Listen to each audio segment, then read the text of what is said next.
આપણે અંગ્રેજી મહિનાના અને ગુજરાતી મહિનાના નામ બોલવાના છે. ચાલો, જાન્યુઆરી, ફેબ્રુઆરી,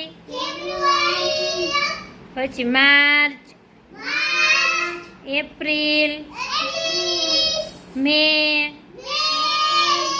જૂન, જુલાઈ, ઓગસ્ટ, સપ્ટેમ્બર. આ કયો મહિનો આલે હે? સપ્ટેમ્બર. ઓક્ટોબર, નવેમ્બર ને ડિસેમ્બર. આ હતા અંગ્રેજી મહિનાના નામ. હવે ગુજરાતી મહિનાના નામ: કારતક, માગસર, પોષ, મહા, ફાગણ, ચૈત્ર,